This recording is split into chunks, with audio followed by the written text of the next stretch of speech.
नमस्कार, मैं प्रोफेसर नरेंद्र कुमार पांडे, लखनऊ विश्वविद्यालय फिजिक्स डिपार्टमेंट से आज फिर वेव मोशन लेक्चर सीरीज में 7th लेक्चर के साथ आया हूं, जिसका टॉपिक है सुपरपोजिशन ऑफ वेव्स इंटरफेरेंस। यानी जैसा कि हमने पिछले लेक्चर के अंत में बताया था कि सुपरपोजिशन प्रिंसिपल के 3 ऐसे एग्जाम्पल्स हैं मुख्य रूप से। एक है इंटरफेरेंस, दूसरा है बीट्स और तीसरा है स्टेशनरी या स्टैटिक वेव्स। तो जैसे कि हम लोगों ने बात की थी पिछले लेक्चर में कि इंटरफेरेंस जो सुपरपोजिशन प्रिंसिपल है उसमें क्या है कि भाई अगर दो वेव्स सेपरेटली किसी मीडियम में आते हैं और किसी पार्टिकल का वो डिस्प्लेसमेंट, पहला वेव अगर y1 प्रोड्यूस करता है और दूसरा वेव सेपरेटली अगर y2 प्रोड्यूस करता है, तो दोनों वेव एक साथ उस पार्टिकल पर आते हैं, एक्शन करते हैं, तो नेट डिस्प्लेसमेंट जो उस पार्टिकल का होगा that will be given by y = y1 + y2। तो इस तरह से कोई भी दो लीनियर फंक्शंस का सुपरपोजिशन, दो लीनियर फंक्शंस हैं, वो सुपरपोजिशन अगर करते हैं तो उनका resultant y = simply y1 + y2 से होगा। अगर वो एक ही डायरेक्शन में है तो सिंपल एडिशन होगा, और अगर वो अलग अलग डायरेक्शंस में है तो उनके वेक्टर सम्स लिया जाएगा। तो सुपरपोजिशन ऑफ वेव्स का एक एग्जांपल आज हम लोग डिस्कस करने जा रहे हैं, वो है इंटरफेरेंस ऑफ वेव्स। जैसे आज के हम लोग क्लास में, आज के इस वीडियो लेक्चर में हम लोग 2 ऐसे वेव्स का इंटरफेरेंस के बारे में बात करेंगे। ना पहली बात, व्हाट इज इंटरफेरेंस? इंटरफेरेंस जो कि एग्जांपल है सुपरपोजिशन प्रिंसिपल का। Interference is the process of superposition of 2 और मोर कोहेरेंट वेव्स। गौर करिएगा, वर्ड आ रहा है कोहेरेंट वेव्स। दो वेव्स को कोहेरेंट हम तब कहते हैं जब दोनों के बीच में एक कांस्टेंट फेज रिलेशनशिप होता है। फेज हम लोग समझ चुके हैं, तो दो वेव्स के बीच अगर कांस्टेंट फेज रिलेशनशिप होता है तो दोनों वेव को हम लोग आपस में कोहेरेंट कहते हैं। So interference is the process of superposition of 2 or more coherent waves to produce redistribution of energy in space or regions of maxima and minima। और करिएगा, हमने पिछली क्लास में बताया था कि इंटरफेरेंस में रीडिस्ट्रीब्यूशन ऑफ एनर्जी स्पेस में होता है और बीट्स में रीडिस्ट्रीब्यूशन ऑफ एनर्जी टाइम में होता है। तो ये सिंपली दो वेव के एनर्जी का रीडिस्ट्रीब्यूशन है। कहीं पर उनकी एनर्जीज ऐड होंगी, कहीं पर डिस्ट्रॉय करेंगे, कहीं पर दोनों का कुछ इंटरमीडिएट वैल्यू होगा, maximum minimum and some intermediate values we will get depending on कि किस पॉइंट पर दोनों वेव्स किस फेज में मिलते हैं, या वहां पर पहुंचने में उनके बीच का करस्पॉन्डिंगली पाथ डिफरेंस कितना होता है। इस पर डिपेंड करता है कि वहां पर जैसे दो साउंड वेव्स का अगर इंटरफेरेंस है तो कितना साउंड सुनाई देगा, और तो दो लाइट वेव का इंटरफेरेंस है तो वहां पर इंटेंसिटी कितनी हो। सो एक बार फिर शुरू करते हैं। Interference is the process of superposition of 2 or more coherent waves to produce redistribution of energy in space or regions of maxima and minima। अभी हम कंसीडर करते हैं interference of sinusoidal waves that differ by a phase shift. देखिए, एक wave हमने लिया है और वेव कैसे करके ये इक्वेशन आता है, क्या फेज होता है, कैसे, सारी चीजों को पिछले हम लेक्चर्स में बहुत अच्छे से डिस्कस कर चुके हैं। So now we say कि एक हमारा वेव है y1 as a function of xt is equal to a sin kx minus omega t plus phi, and y2 is as a function of xt is a sin kx minus omega। अब गौर करिए, दूसरा है a sin kx minus omega t, यानी दोनों wave में एक phase difference है phi। दोनों वेव में एक फेज डिफरेंस है phi। दोनों ही साइनसॉइडल लीनियर वेव्स हैं और दोनों के बीच का फेज डिफरेंस है phi। तो अगर दोनों का सुपरपोजिशन होता है तो by superposition principle y = y1 xt plus y2 xt is equal to a sin kx minus omega t plus phi plus a sin kx minus omega t। यहां पर एक को हम u मानते हैं, kx minus omega t plus phi को, और v मानते हैं kx minus omega t को, और फॉर्मूला यूज करते हैं ट्रिग्नोमेट्री का, sin u plus sin v is equal to 2 sin u plus v by 2 cos u minus v by 2। अगर हम ऐसा मैथमेटिक्स यूज करते हैं हमें क्या मिलता है? yxt is equal to y1 x2 plus y2 xt a sin kx minus omega t plus phi plus a sin kx minus omega t, और पिछले ट्रिग्नोमेट्रिक रिलेशन से ये आएगा is equal to 2a sin kx minus omega t plus phi by 2 cos phi by 2। यानी हम दो को combine कर दें cos phi by 2 को 2a के साथ में, तब लिख सकते हैं twice a cos phi by 2 sin kx minus omega t plus phi by 2. अब ये जो रिजल्टेंट है, this resultant wave has the same wave number, that is k, and angular frequency. गौर करिएगा, अगर हम कहें एंगुलर फ्रीक्वेंसी ओमेगा वही है जो दोनों वेव्स का था, रिजल्टेंट का भी वही है। जो एंगुलर फ्रीक्वेंसी जो एंगुलर हमारा वेव नंबर के है, हमारा रिजल्टेंट का, यही के हमारे दोनों वेव का हमारा एंगुलर वेव नंबर था।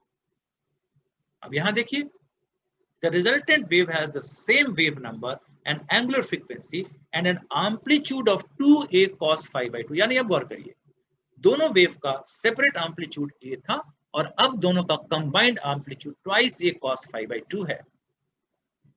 अब गौर करिए, इसमें क्या हुआ कि यहां पर आप देखेंगे and phase shift equal to half the original phase shift. तो ये एम्पलीट्यूड आप देखेंगे, ये amplitude of is a function of the phase difference between the two waves. दोनों वेव के बीच में कितना फेज डिफरेंस है इस पर डिपेंड करेगा एम्पलीट्यूड पर। यानी अब आप एक ग्राफ देखिए नीचे y वर्सेस x में, तो आप ये देखेंगे कि अगर phi का वैल्यू 0 है, if phi is equal to 0, then superposition से दोनों वेव का जो होगा रिजल्टेंट दोनों ऐड हो जाएगा, a plus a equal to twice a। यानी रेड से हमने दोनों का ही एक ही कलर से अगर हम दिखा दें कि भाई दोनों का वेव है, वेव का एम्पलीट्यूड है रेड से, तो दोनों को ऐड करने के बाद ब्लैक से हम दिखा रहे हैं कि भाई दोनों का ऐड होकर के एम्पलीट्यूड हमारा हो गया twice a if phi is equal to 0। Similarly अगर phi का वैल्यू हाफ पाई है, then we will have like this, the resultant given by black is like this।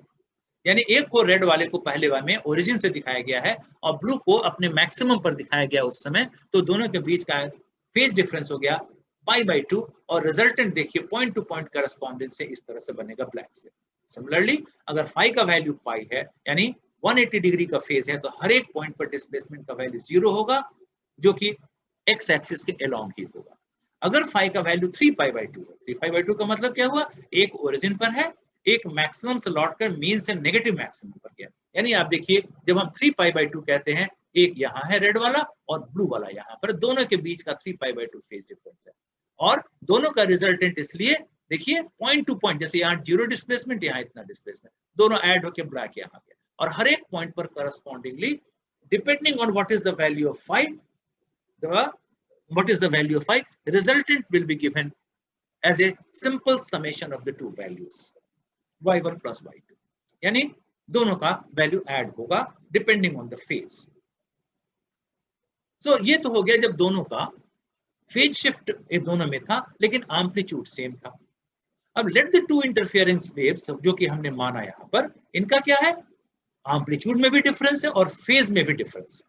गौर करिएगा क्या है, the resultant is a single wave with amplitude A denoted by omega t minus kx by denote omega t minus x kx by alpha, हमने इसको माना alpha, ठीक है। तो हमारे पास क्या आया, y is equal to a1 sin alpha and plus a2 sin alpha plus theta, और दोनों के सम को हमने एक तीसरा मान लिया a sin alpha plus phi, जहां साइन अल्फा प्लस 5 को अगर हम एक्सपैंड करेंगे तो this is sine alpha cos theta cos alpha sine theta.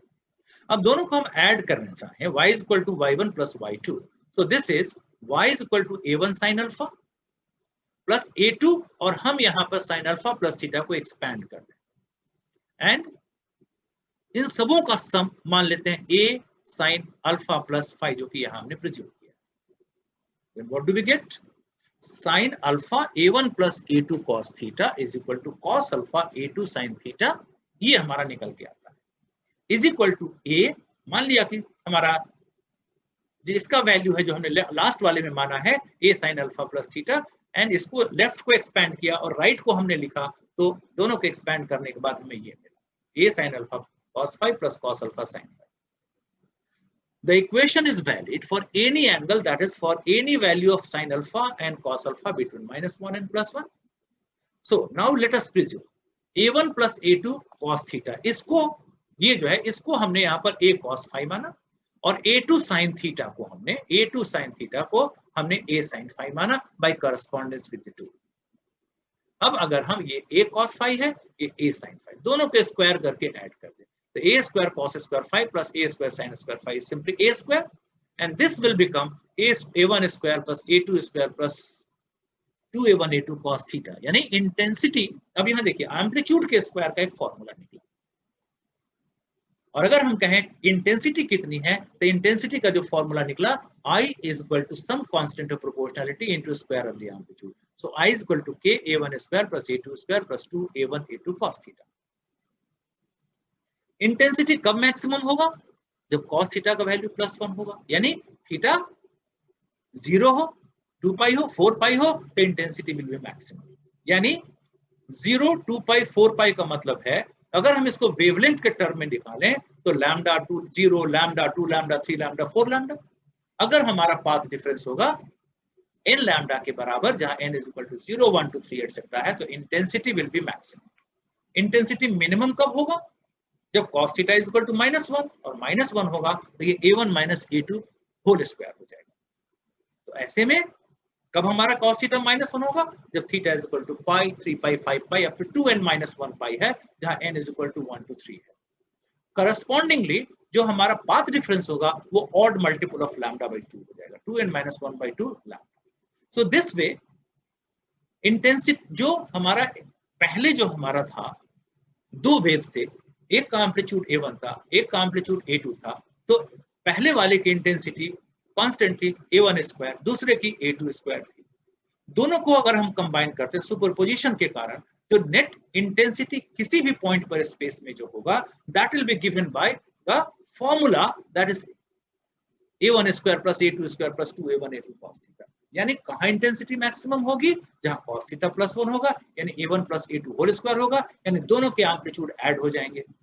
कहां इंटेंसिटी मिनिमम होगा? जहां cos थीटा माइनस होगा, यानी a1 minus a2 whole square होगा, यानी इंटेंसिटी वहां मिनिमम होगा। And at all other places जहां होगा, depending on what is the value of theta at that point, phase difference या पाथ डिफरेंस उस पॉइंट के लिए दोनों का कितना है, डिपेंडिंग ऑन दैट उस पॉइंट पर क्या वैल्यू इंटेंसिटी का होगा, that can be calculated. So that is about the interference, कि हमने ये बताया कि भाई सबसे पहले दोनों का एम्पलीट्यूड सेम लिया, इंटेंस हमने देखा कि अलग अलग फेज डिफरेंस पर किस तरह से हमारा सुपरपोजिशन का रिजल्ट होता है, इंटरफेरेंस के कारण क्या हमारा डिस्प्लेसमेंट आता है, और उसके बाद हम लोगों ने दोनों का एम्पलीट्यूड डिफर कर दिया। फिर हम लोगों ने देखा कि intensity a1 square plus a2 square plus 2a1 a2 cos theta होता है। फिर हमने देखा कि स्पेस में जो एनर्जी का डिस्ट्रीब्यूशन होता है, यानी किन किन पॉइंट्स पर इंटेंसिटी मैक्सिमम हो जाता है, कहां कहां पर मिनिमम हो जाता है। उन जगहों पर मैक्सिमम होता है जहां पर फेज डिफरेंस 0, 2 पाई, 4 पाई, 6 पाई, यानी path difference 0, lambda, 2 lambda, 3 lambda होता है। उन जगहों पर मिनिमम होता है जहां पर फेज डिफरेंस पाई, 3 पाई, 5 पाई, 2n माइनस 1 पाई होता है, यानी जहां पर path difference odd multiple of lambda by 2 होता है। So thank you very much for your kind attention.